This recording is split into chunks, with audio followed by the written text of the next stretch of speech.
everyone. And fashion program at Crack Book Fair is continuing. And now I'm absolutely thrilled to welcome our next guest and speaker directly from Helsinki, Outi Korpilaakso, founder and designer of Lovia brand. Outi, hello. Hello, hi everyone. Nice to be here. Thank you so much for joining us. And it's a great opportunity, yes, to be in different countries when so much distance is between us, but still we can talk to each other, we can discuss things, we can share our experiences. Definitely. And yeah, so I'd like to say that we are sitting here in Zoom talking to Outi, but our conversation is streamed on YouTube. So hello, YouTubers, please follow us and don't forget to comment or ask questions if you have any, because after we talk with Outi, we will be able to turn to questions or comments if there are any. And one more point, there is a fantastic opportunity today to have a look inside the studio of Lovia brand, which is actually a chance I hardly imagine in offline reality. I mean, when we are in Moscow, Krasnoyarsk, it would be complicated. But online allows us to, to have this peek into the studio. So, Outi, could you please tell us a bit more about your special brand, Lovia, its history, its values? Yes, that would be very lovely. And I have made a small presentation for you at the start. So maybe I'll start with that one. Yes, please. Is that okay? Yes. So I will be sharing the screen with you now. I'm a designer for Lovia brand, and I started 2014, the brand. I had been working for different houses, the big department stores and design brands, but then I came into a point when I wanted to change the things that how they were made. And I couldn't work anymore with this kind of unethical ways that the fashion industry has gone into. And I started to rethink things. So this is how Lovia was born. This is our mission. Our mission is the modern circulation. And what does it mean is that, like usually, usually we think about the linear economy, which we have been living for many hundred years now. So we take from the nature, make things, and then we just do waste. And obviously everybody are aware at the moment that it's not anymore the way we can live and continue on this planet.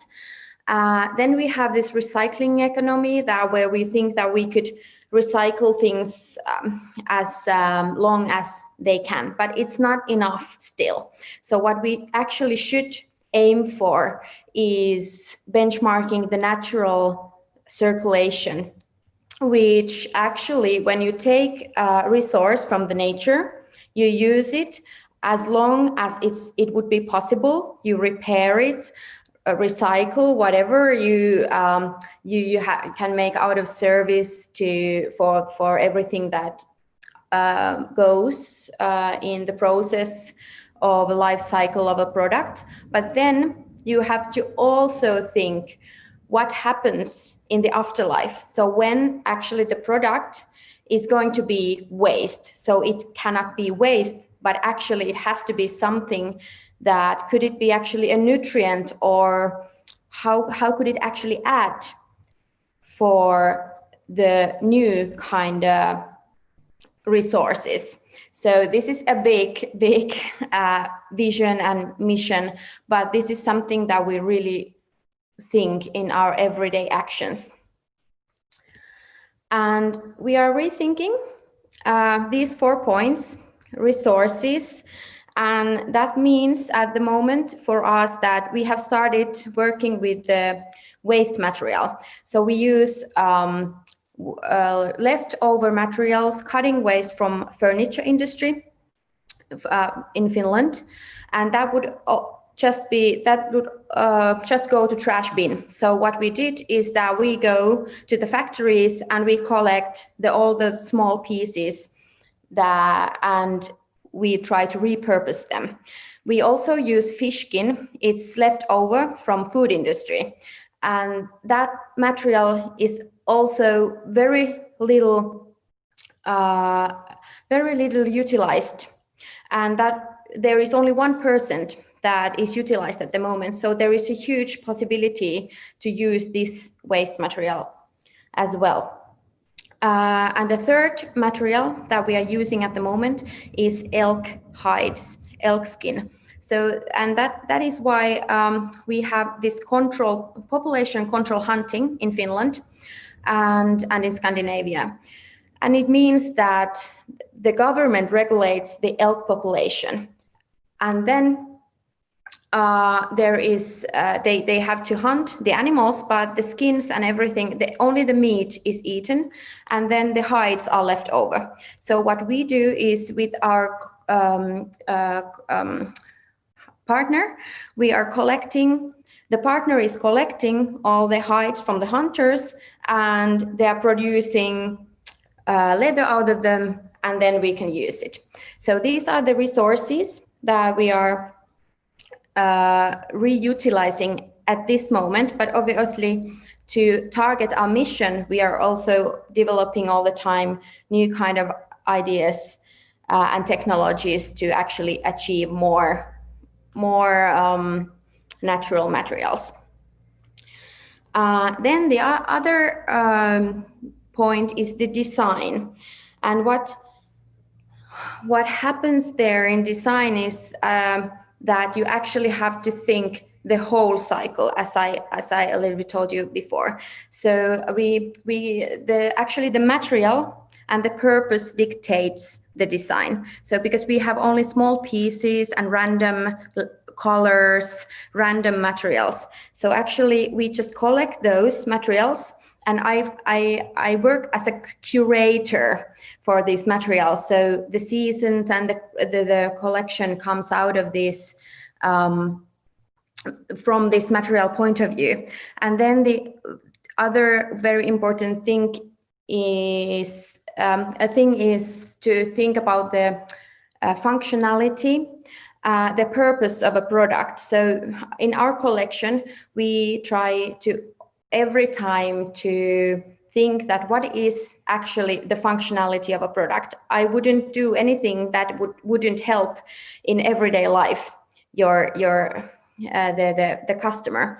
So the idea is that we have to really carefully think what is the product that we actually want to give a new life, because the life cycle has to be really, really long. And then of course, like, how is it possible to repair it?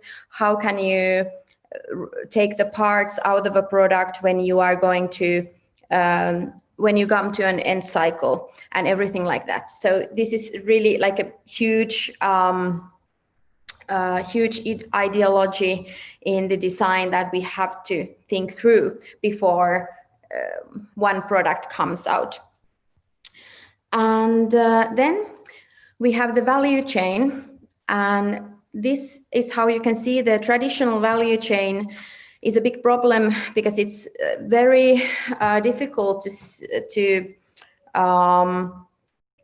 keep up the sustainable or the ethical practices, because the traditional fashion business, retail chains, and partner chains, they are so difficult and multiple, and there is a suppliers under suppliers, so you actually don't know in the end what is the value chain. So what we wanted to do is that direct to producer and direct to consumer value chain, and it means that we have a straight connection to our producers and a straight connection to consumer, and through our web shop and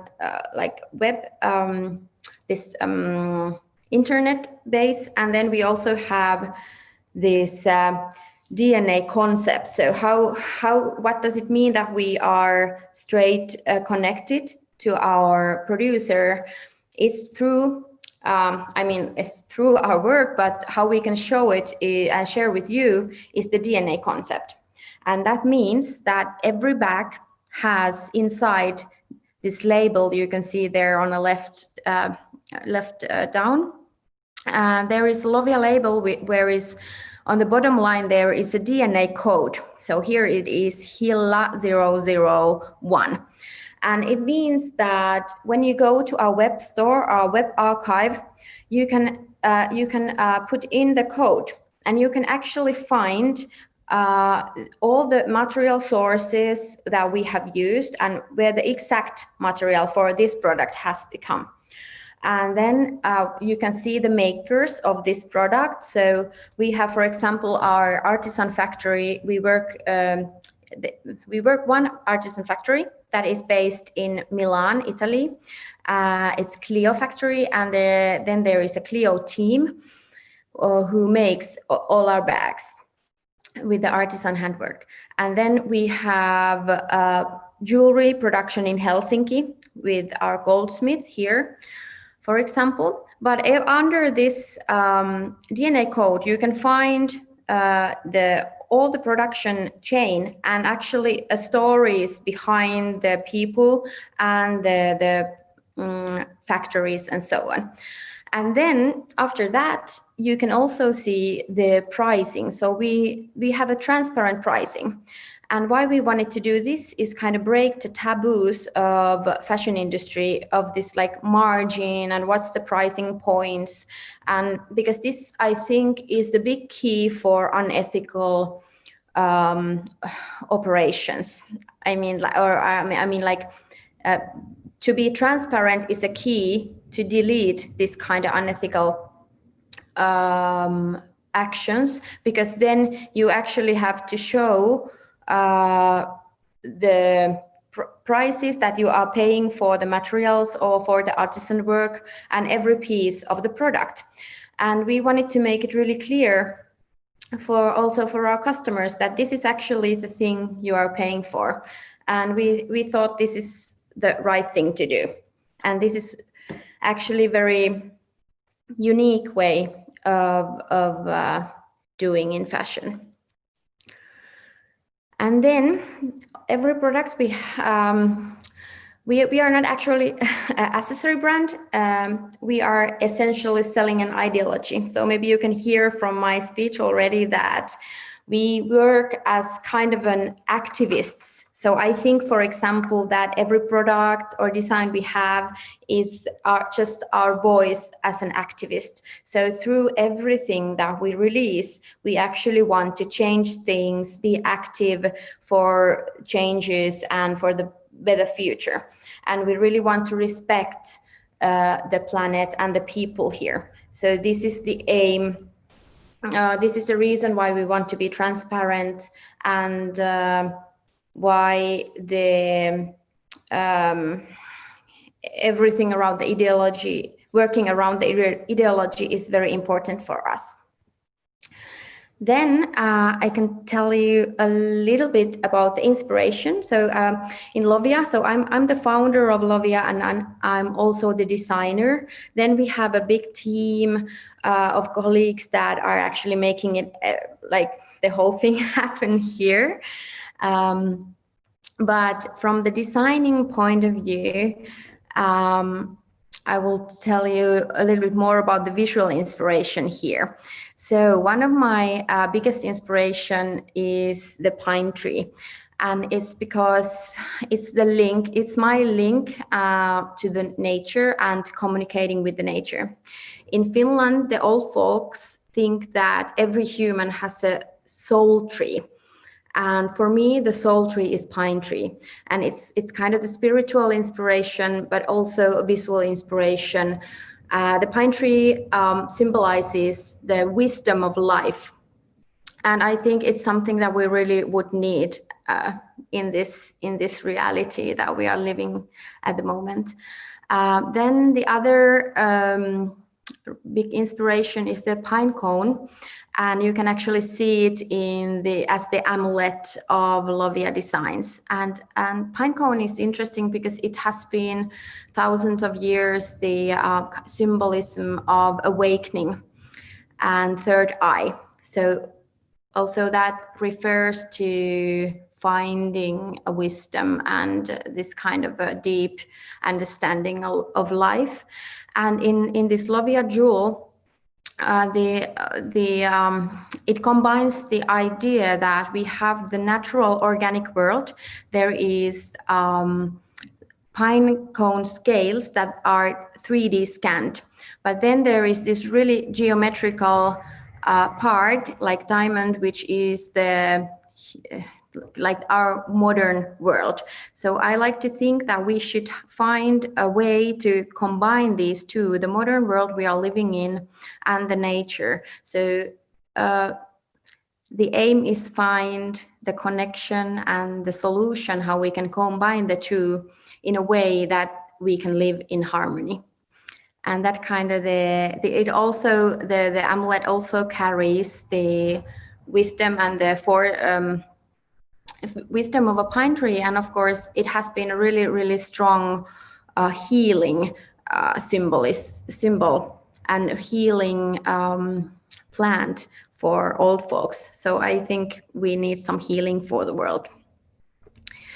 And then there is inspiration for the spring. So if we think about the collections, so actually I think the 4 seasons of nature. And as you may notice, we don't actually do this kind of seasonal collection. So we have only classical collection, and then a few new products if they are really needed, or there is a function that we need to add one product. But then what we do, what I do is I kind of curate the colors. So we have a classical collection that we make new colors in. So I pick up the colors from the waste materials that we have been collecting, and I kind of think about the seasons as the natural seasons.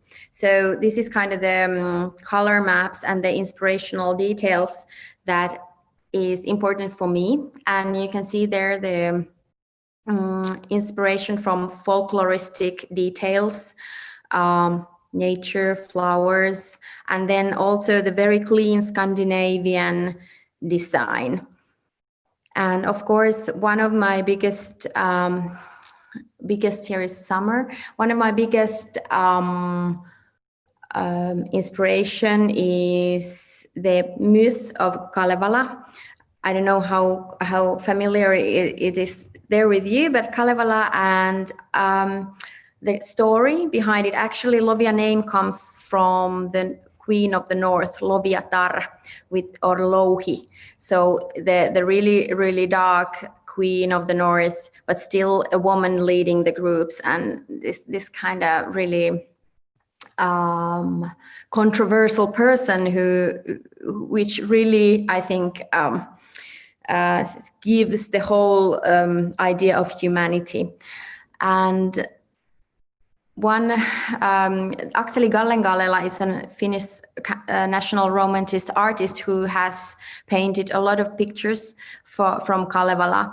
And I really admire those works because they are really highlighting the beauty of nature. And I think at that time it was really important to what the artists tried to do with the national romanticism. One part was that they tried to kind of make the nature feel really pretty and characteristic, because it was also part of our identity and part of the thing that we should heritage, or I mean like keep in our minds. So maybe I kind of feel like it's the similar kind of idea that at this moment we have to glorify the nature in a way, or like give it a big presentation and appreciation, and actually show the beauty to the people that we could actually to be inspired to save the nature and our through that our humankind. So in a way, I kind of feel this kind of similar kind of cycle, that we are in an era that it's really important to find our roots back to nature. And here, actually, and one thing that I'm really interested in is that the relationship and the perspective, how people have through the time looked at the nature and the roots. So basically, like there in left up, you can actually see there is this kind of concrete place where is trees in the middle, and they are behind the glass.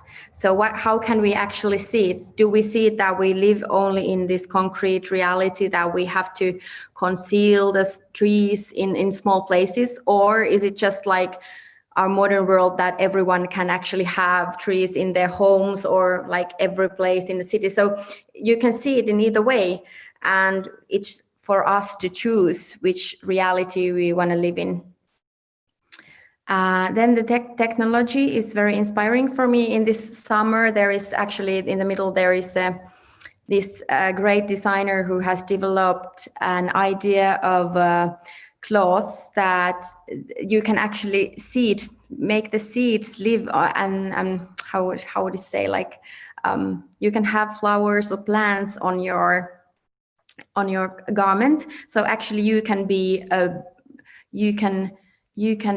the tree or a plant that actually makes the carbon dioxide go lower. Sorry, my English. Yes, here is the autumn inspiration. It's a little bit darker, but the same elements. And here you may see the autumn. Also, this kind of shamanistic and spiritual elements are really inspiring for me, because they come from the mythology and the old folks living, I think, in Finland, in Karjala, and in Russia also. There is a really strong traditions for the roots and for our spiritual life. So that is something that I really want to investigate, in sense for the connection for the nature. But yes, so that was briefly about the inspiration and things about Lovia. Here, creators, I work with Anna, who is our CEO, and then we have 9 persons working at Lovia. So we have a huge team to make everything happen here. We really think our makers, here is Fulvio Galbiati in a picture, but all our makers and producers, they are as an extended family friend for us. So we are really contacting them daily, and our production manager, Marianna, is daily connected with them. So it's really important for us, and we're really enjoying this work. And of course, the idea is also to connect with people around us, so customers, visitors, everyone involved. Like the extended family is idea that actually consists all people, and that I think is the most important message here. Yes, thank you. I wish there was a little bit insight for what I do, and now we can start. Yes, absolutely. I thank you so much for this very interesting, very beautiful presentation of your work, and actually even this, intimate look at into the inspiration behind what you do. Maybe we will start with a few questions, and then you give us.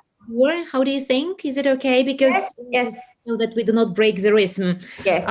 You started with saying that for you, right from the beginning, sustainable approach was extremely important. It was actually the only way to go on your work in fashion industry.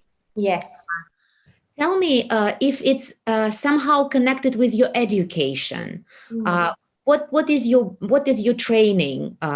Did you have a course, maybe not in sustainability, but at least something which led you here?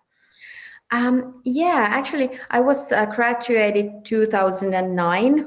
So back then, there actually wasn't that much education for the sustainability, but I think I have been interested about the cause all my life, and I have this really high ethical standard in my own mind. So I think it's kind of, and my roots are in Kainuu, which is in North Finland near Karjala.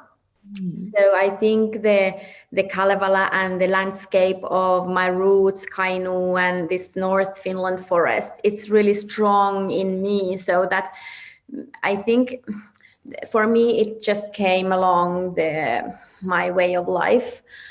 But I think nowadays I was studying fashion design and also the production. So I think maybe there is a link between when I understand the production and really well. So it combined, I think it helps me as a designer really strongly to kind of keeping in mind the big picture and really care about the people, because I understand all the small details going on there. So I understand the people that we need to involve, and then I cannot be kind of blindsided for the production chain. So I think these are kind of the how would you say, the parts that it started to go inside my head. Yes, and you actually spoke about the team, and you said that there are nine people altogether. Yes. And how is work, let's say, divided in between? Yeah, so we started as a really small startup company. So we started 3 of us, and then there was a time that I was actually working alone, and then I got my new partner in, Anna, our CEO, who is doing the kind of I would say strategic, yes, part in that.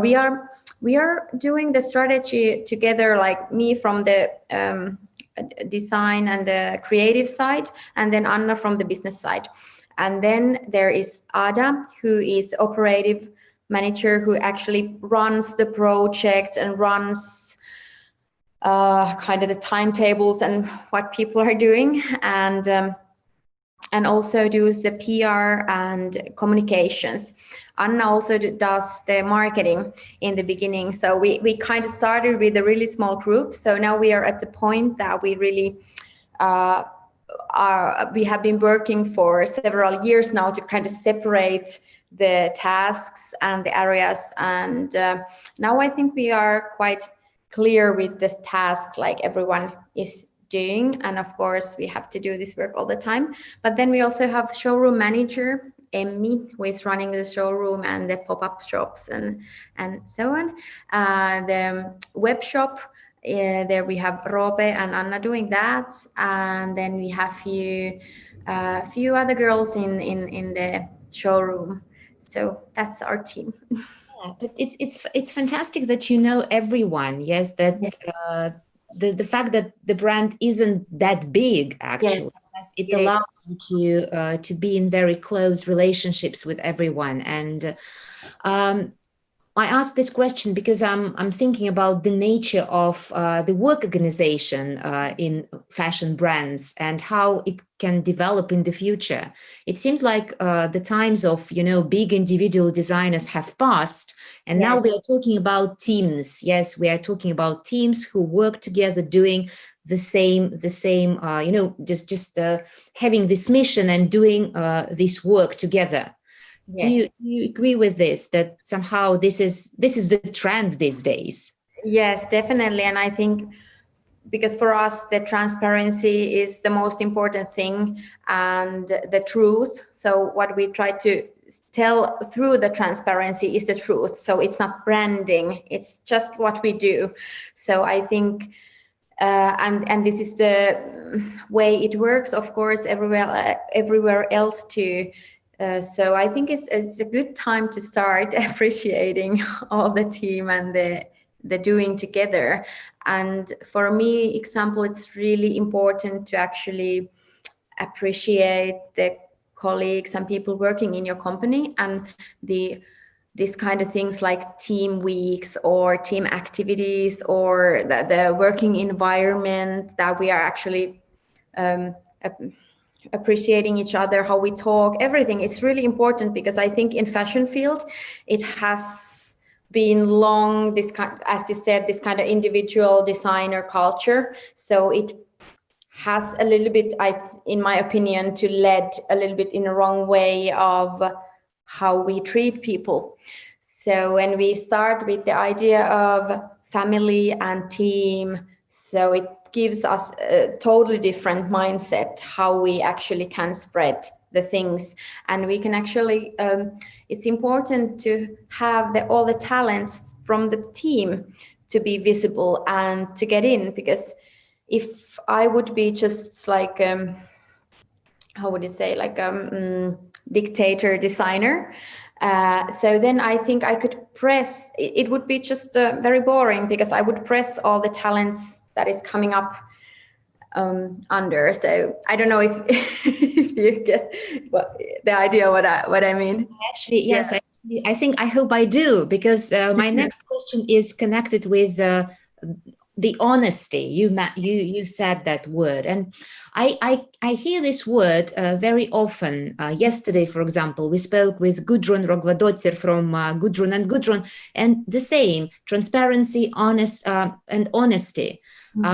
Honesty not only to each other within the brand, but to your customers. Yes. When you say everything, you do not tell, fantastic stories that after buying this bag, you will turn into a princess.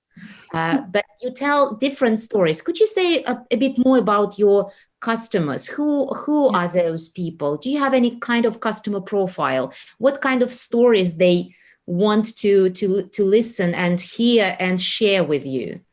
Yeah, we have this idea of elegant activists.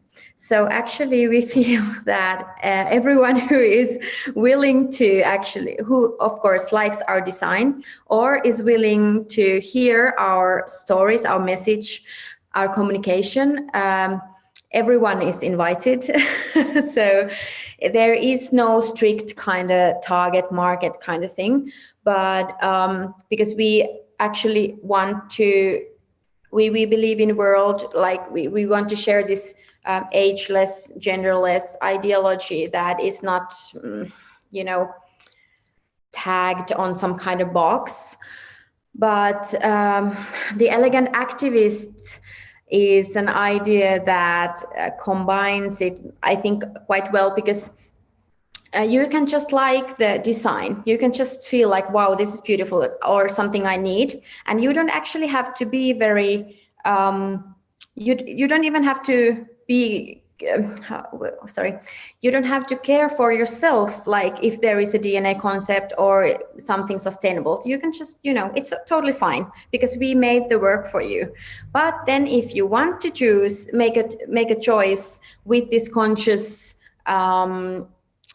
mind, and yes, I know what this brand do and everything, so on. So then it's kind of the status symbol for you to be kind of a revolutionizer or elegant activist. So I think this kind of message is something that people get and want to really present, this new kind of thinking. You mentioned that materials are a priority for you, and you have this interesting design approach that you look at the materials and then you start designing. You look through the materials and visualize what those materials can actually shape into. Yes. And this approach is, I think, very productive. Yes, because on the one hand, it allows you to actually use everything. Yes. And on the other hand, it's about, this materiality of the whole process. Yes, Yeah. you are so much into the materials, and even though fashion is so much about, such elusive kind of ideas, this brings us so much back to the earth, because this feeling of fashion is definitely material. So Yeah. how do you define this yourself, this materiality based approach of Lovia and you as a designer? Mm, sorry, I'm not sure if I get the correct question, but correct me if but yes. So because the material, well, because everything starts with the material that is trash. So obviously there is only, like, we have been making the we have made a big work to check and try things that, okay, is this waste a problem, is this like, what is like a major thing. So let's say this cutting waste from furniture industry, there is tons of it coming in like every year, so it's a big problem. Like, we lose a lot of resource, because if you think about leather, then you have you already have raised the animal, fed the animal, made the process for processing the leather, and so on. So there is a huge energy inside this cutting waste already. So that's really important starting point from me for our collection, is that, okay, so we find these kind of materials that are really resource heavy, and then we collect them because we believe that we can actually give them new long lasting life and quality life that actually makes the carbon footprint really low. And that's the goal, to think about the products and the materials carbon footprint. We are actually now doing the calculations, and this is one way of our honesty and transparency to actually show people what is the effect. So when we start from this effect and available materials, so then we have different kind of leathers, and then you have to figure out, like, okay, this material, the fish skin, is totally different obviously than there is many kinds of different kind of sofa materials. Then we have also fabric from the sofa, like textile fabrics. So basically what starts then is that, okay, we have to find a perfect functionality and form for this exact material. So obviously you cannot do everything from every material. So what material and form would combine and make a perfect match to make a long life cycle. So that's kind of the next step. And then the last step is to make a visual design. Like, then you make it look beautiful, and you make it functional, of course, through the design, and you make it like, how you can prepare it, how can you cut it pieces if you have to put it in a different places, and or so on, or how can you add value, do you have some kind of a small wallets that go in, or small pockets that they are detachable, or something like this. So I don't know if this answered to your question, but actually the material is kind of the dictator, that everything comes out of this tube. And I think it's really inspiring for me. It kind of frames the work very strongly.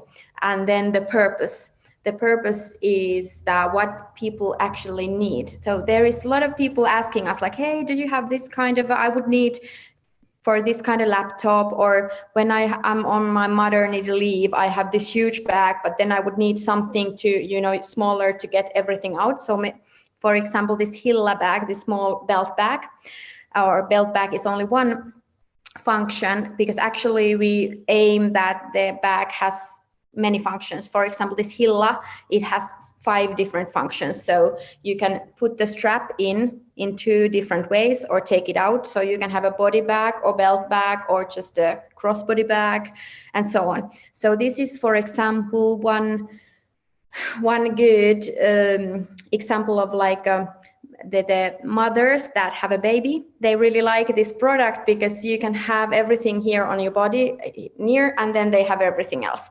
So, and it has been really popular in many for many customer groups. So these trendy young people, older people, or going for a party, or just, you know, everyday basic life business people. So I think this is kind of the I really love this design and product because I think I can serve many people with that. Does it ever happen that customers come to you with some, you know, request? They need something, and you mentioned it. Yes, you said something about the computer. Yeah. So does it ever happen? Yes, yeah. We collect this kind of list that if we get requests, and then we check them after, like, we have this 3 months cycle. So we check the ideas, and then we check, like, we have also list for the team. So, like, because everyone has Lovia bag, of course, or the jewelry and so on. So people just add notes like, okay, I just, you know, like we are, so we can evolve the product and make it better. So we actually collect all the notes from the team and the customers, and then I check them. And after those and my own ideas, I can kind of I make the next visions, and okay, would this be something we need? And do we have some materials that would actually fit, and how we make it fit? And then I start designing. And do you ever introduce changes into existing products after you have read those notes? Yes, we do. So for example, now we are doing this project that our classical collection pieces. So now we are checking all the comments, and we are doing the small adjustment. You maybe cannot even see them with the eye. So it's just like 1 centimeter more space in a pocket, blah, blah, blah, this kind of things. Or the bigger, because there is an interesting thing is the new, like, phones, because the phone sizes, they are so variable and they changes all the time, and the computer sizes. So actually the biggest problem is that we have to a little bit adjust, for example, the computer laptop bags and so on, because the computer sizes are so variable, or the phone sizes. So that is a really big challenge to make useful bags. Right. Yes, and they change all the time, as you said. Yes. Just one more question about the materials. You say that you use leftovers from factories, furniture manufacturers. What was the response? I mean, when you approached them, how did they respond? Was they eager to work and collaborate? Could you comment on that? Yeah, so we started 2014, and then I think like around 2015 we had this concept, and we started, of course, finding the collaborators. And back then, because then there wasn't this big conversation about the sustainability. I think the really big change has happened now in, like, after 2018. So now 2 years back, I feel now the sustainability conversation and the circular economy conversation is quite big, but still struggling in many parts. But back in 2015, it wasn't a thing. So we were really ahead of our time in that sense. And it was a little bit difficult to get people to actually understand what we are trying to ask. And they were a little bit like angry, like what you are coming here, you would like to come here and see our trash bin, what is this? Like really weird. And I was like, yes, we are trying to, you know, find the materials, and it's really okay.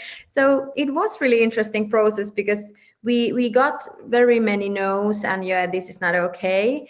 But then there was this few places that were really interested and offered, like, welcomed us, and they straight away like started collaborating, and they wanted, because they saw that it's really good for their business too and their brand, because they didn't want to obviously produce waste.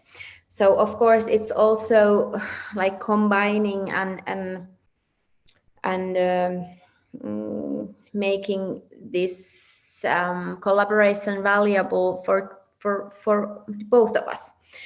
And then when we had this material, like, okay, we have these small pieces, we had to find a manufacturer. And finding a manufacturer was a big problem, because obviously people have traditional manufacturing has used to work with the big hides and big skins and so on. So the idea of me sending a boxes filled with these small pieces was really like a no. But then we were really lucky. We have been working with Clio factory in Milan from the start, because they said straight away that, okay, we love your ideology, so let's make it work. So basically all the best things that we have is based on the ideology. So we share the ideology with the other companies or the producers or so on. So then we have the energy and the power to make it happen. It was very difficult for this from the start, because the methods to work are so different. But because we had this will and the belief on this ideology and this belief that things have to change, so then we have managed to find the ways. And I think it took like 1 or 2 years to get actually the production methods really going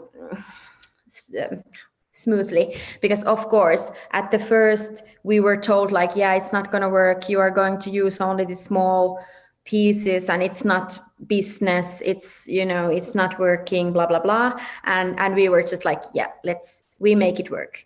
And you did. Yes. Okay.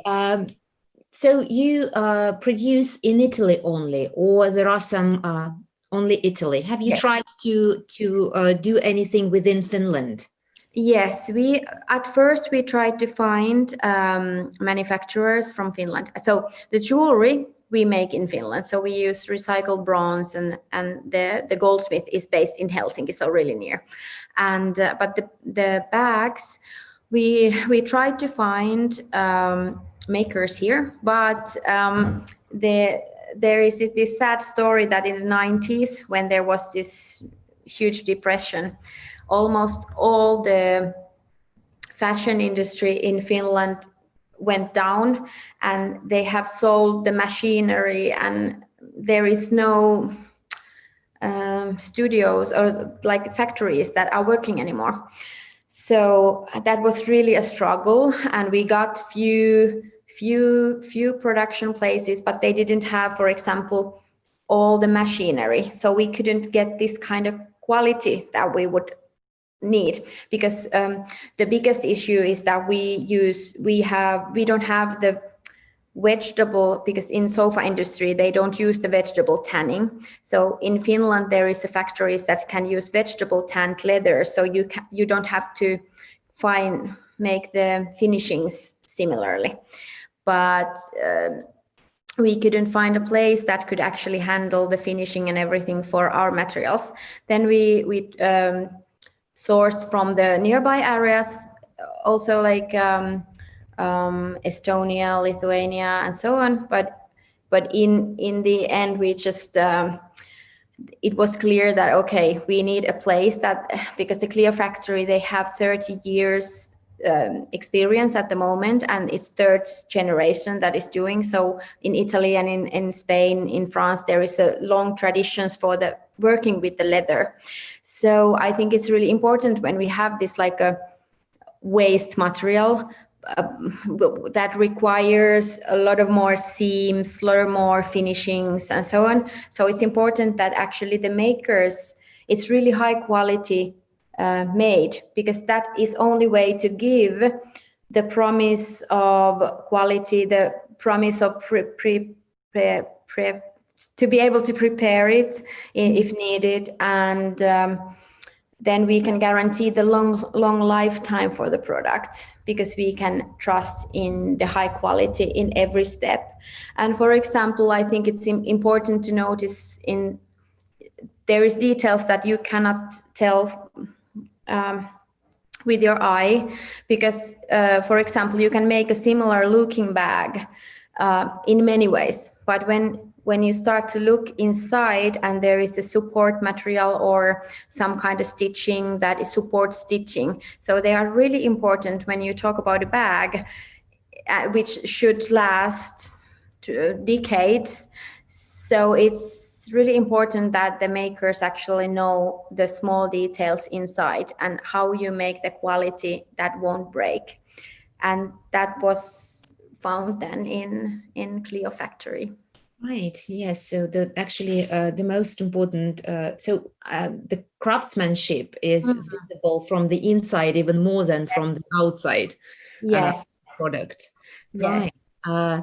Well, I think I have a few more questions, because you mentioned this when we just started, that the pandemic, the situation we live in is challenging. So the lockdown and this pandemic effect, what has changed for you as a company? So did you have to introduce any new instruments? How are you surviving? Has anything changed?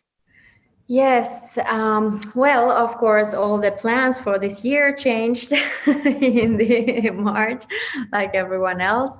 But luckily, we are online-based brand. So direct-to-consumer idea is that we sell only through our web store and our own channels, because that is the price. The way we do pricing is just for the customers. So we had this strong base for e-commerce, and then we already have strong presence in Instagram and this like social media. But of course, that was good. Okay, what can we do more? Because we usually had here like you can do unique bags. So we have all our beautiful materials here, because there might be like also like really small pieces, but people like to come and they make the unique designs, so they pick the different materials. So we had this kind of workshops, for example, here in our studio and other events. So how to make this feel of connecting and being present and making a service, for example, if people have to try on the bag, so how to make it happen in internet. So that was a big challenge, but then we just started like, okay, I think Instagram stories is a great tool, because for a brand and for a brand like us, like it was really easy tool to start. Like, okay, we start showroom cam. It means that we show all the products, or like each week we show products from the showroom, like how you can wear, how do they look on you, different stylings and so on, and people like them very much. Then we just started to kind of, giving more this kind of really how would you say, instant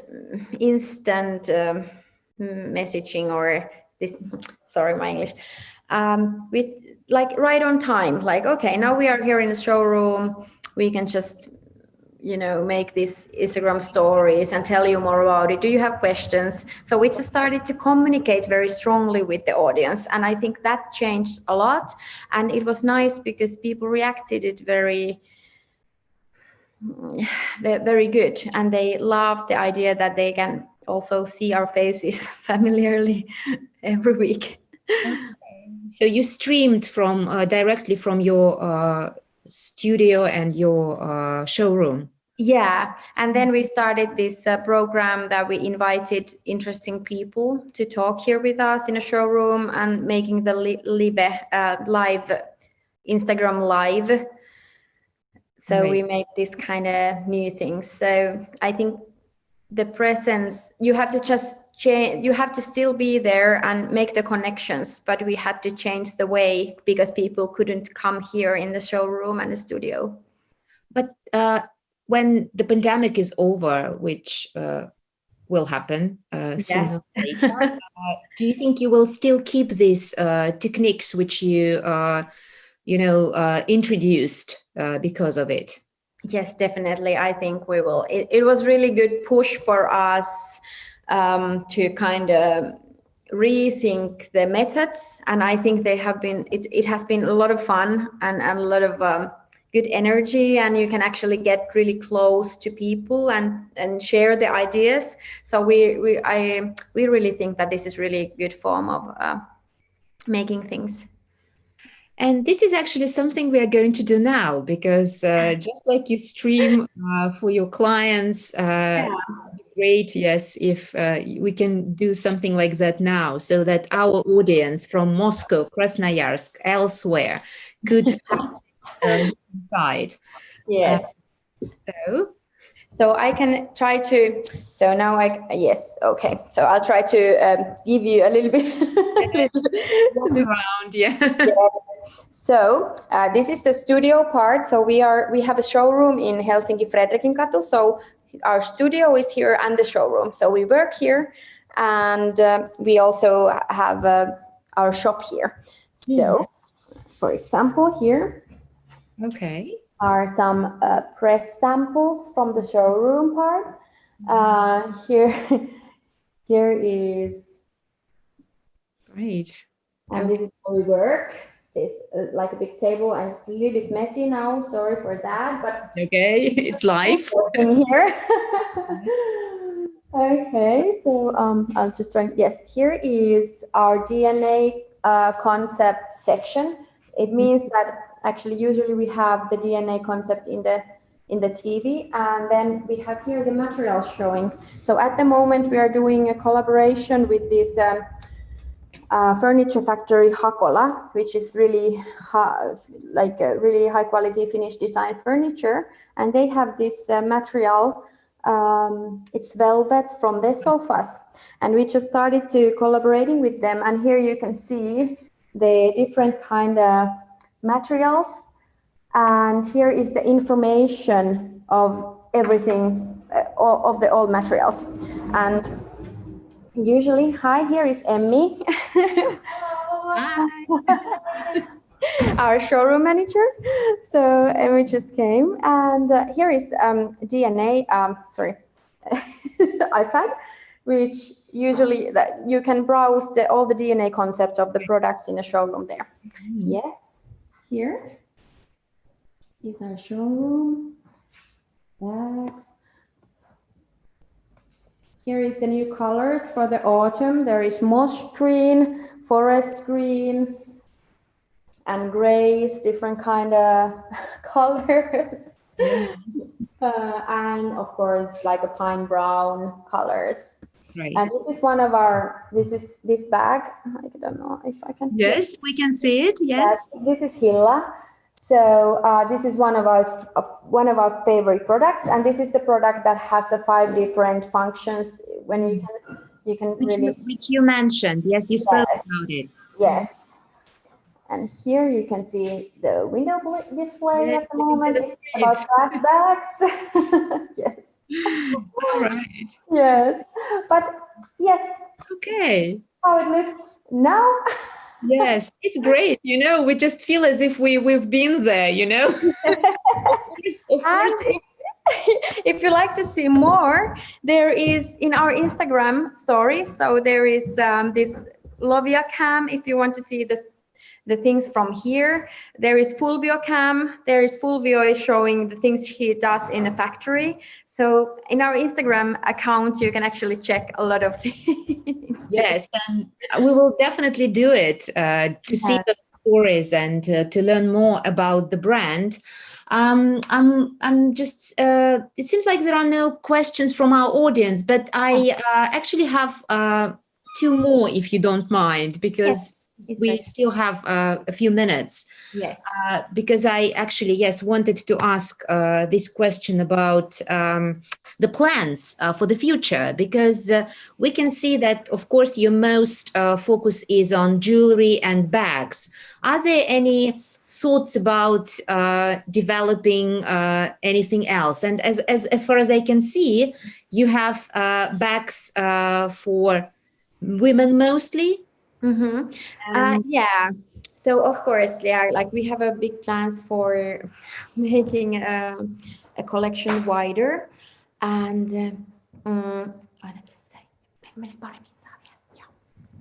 yeah, I'm sorry. Yes. So making it a little bit wider, but it of course again about the materials, like that we can collect. But for example, like how we can utilize there is leather that we cannot utilize at the moment for the bags. It's more thick and very rough. So for example, how to utilize this. And then of course we want to bring the collection more unisex products, and then the products for men. And we are working on that. And then the other accessories, so now it's bags, but what else could it be? Like what kind of ranges we can achieve with the materials. But definitely it is actually at the moment it's in our table to kind of discuss and make the visions of the future. But definitely there is idea to make it a larger collection. Mm-hmm. But it's great that on answering this question, you first mentioned the materials. Yes, that it's so important for you as a designer, so important for the brand to start from there, from materials, not from, fantastic designs which you have in your mind, because while our inspiration is very rich, we can produce lots of different things, but starting from materials and just thinking how you can realize your ideas. Thank you. Thank you so much for this fantastic talk, Outi. And this tour, even though it was short, it also gives you, this feeling which we miss in everyday life these days. That traveling and visiting the shops and places we like. So hopefully it will change. And of course, we are looking forward to those times, and we are looking forward to meeting you in person one day. Yeah, me too. It would be lovely to invite you here, and everyone else, welcome to Helsinki and visit us when it's possible. And thank you for inviting me to be part of this. Thank you, Outi. So just a reminder, we had Outi Korpilaakso, the founder and designer of Lovia brand from Finland. And thank you so much for joining us, and have a nice day. Yes. Goodbye. Goodbye. Have a nice day, everyone. Bye-bye.